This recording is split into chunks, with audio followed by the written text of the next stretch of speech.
Have you ever wondered if the very thing that makes your body weak and weary isn't illness, but the lifestyle you choose every single day? He had everything: wealth, power, servants, yet he couldn't even bow before the enlightened one, because his own body had become his prison.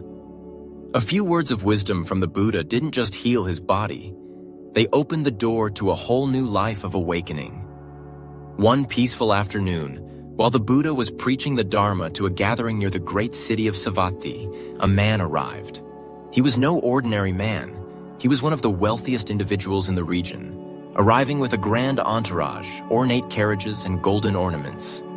But despite his lavish appearance, anyone could see. His steps were heavy, his breath labored, and his face filled with exhaustion. With trembling hands pressed together, he struggled to bow and said, "World-honored one, please forgive me for not offering you the proper respect. My body is plagued by many ailments: obesity, chronic fatigue, constant drowsiness, and unrelenting pain. Though I have every luxury in life, each day feels like torment." The Buddha looked at him with eyes full of compassion and deep insight. He observed the man's silk garments, the sparkling jewelry, and the exquisite delicacies placed nearby. Then the Buddha gently asked, "Do you truly wish to understand the root cause of your suffering?" The man nodded earnestly, his eyes searching for hope, not just to be healed, but to find a deeper purpose. The Buddha replied, "There are 5 causes that have brought about your suffering. First, the overindulgence in lavish meals. Second, excessive sleep and lack of discipline. Third, an insatiable craving for pleasure. Fourth, a life lived in heedlessness, without awareness. And lastly, a lack of purposeful work, a life without contribution or meaning." He paused, then added, "If you continue living like this, your body will deteriorate from the inside out, and your mind will find no room to grow. Begin with moderation. Eat mindfully, sleep just enough, and be aware of your actions. More importantly, find something meaningful to do. Offer your energy and talents to serve others.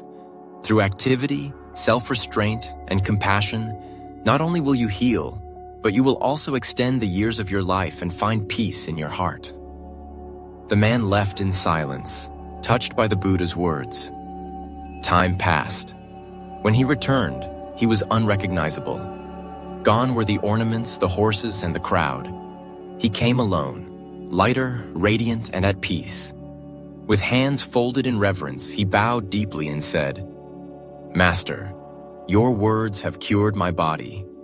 I now return, not to seek healing for the flesh, but to seek illumination for the mind."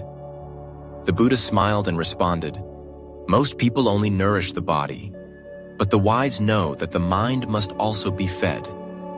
Those who live to satisfy the stomach and desires are unknowingly digging their own graves. But those who walk the path with awareness shall gain both liberation from suffering and long-lasting vitality."